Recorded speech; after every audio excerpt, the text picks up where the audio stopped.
As with the comma, the apostrophe is one of those marks of punctuation that exists in writing and is understood more often than not in speech and in writing too. And we are seeing somewhat of a decline in the use or the necessity of the apostrophe as language is kind of shifting more online into a written form. Nonetheless, it's important to understand how the apostrophe does work.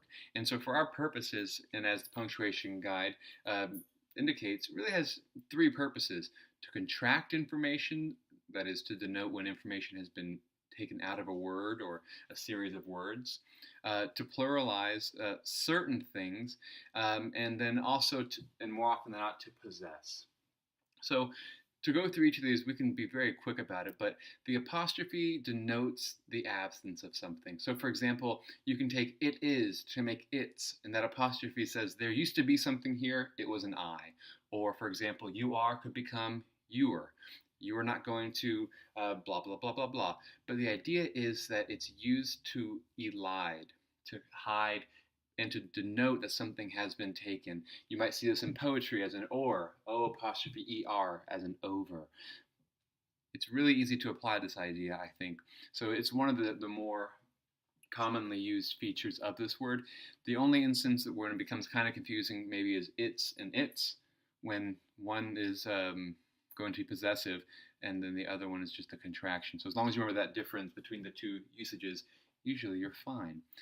For plurals, there are rare exceptions when the plural of a word needs an apostrophe. Generally speaking, you could probably do some math on this and say maybe 99% of the time you will never need an apostrophe to pluralize something, except when to avoid confusion. For example, the 1980s, the Thomases, PhDs, these are all things that do not need an apostrophe because it's clear to the reader that those S's are plurals. However, when something could confuse the reader, for example, he received 4 A's. Now, AS without the apostrophe is the word as, so it might be misread and therefore misunderstood. So it's essential that we use the apostrophe to clarify that it's being pluralized. And oftentimes, this is just an easy way of making sure the reader understands. So it's always concerned for the reader's ability to understand. But the majority of the time, the apostrophe marks possession if it's not contracting two words or multiple words together. For example, the lawyer has a fee. It's his fee or her fee or their fee. Therefore, it becomes the lawyer's apostrophe S fee. And you can read through all these examples the punctuation guide provides. But in general, you can take any noun, add an apostrophe S, and you have a singular plural. If it already is plural, well, you can put the apostrophe after it generally. So one lawyer has a fee, it's the lawyer's fee. Whereas if the lawyers have fees, well, now it's the lawyer's fees. See how they sound alike?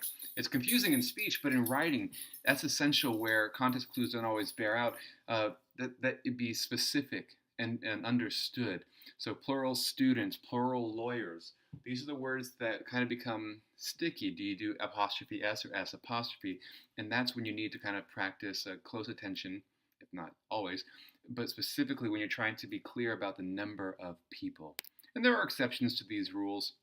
For example, idioms like for something's sake, we usually omit that S or something in that way.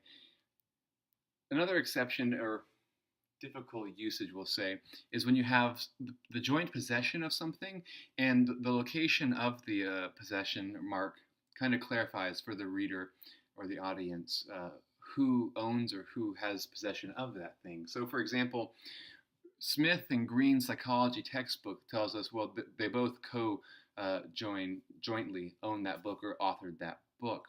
Stanley and Scarlett's house. Because there's only one mark of possession, we can see that it's jointly shared. However, in the second set of examples, France's and Italy's domestic policies are diverging. These are two separate policies, therefore you need two separate marks of punctuation to avoid any confusion, as in Chris's and John's houses were designed. And we already see this in the verbs, right? Were designed, are diverging. We know they're plural.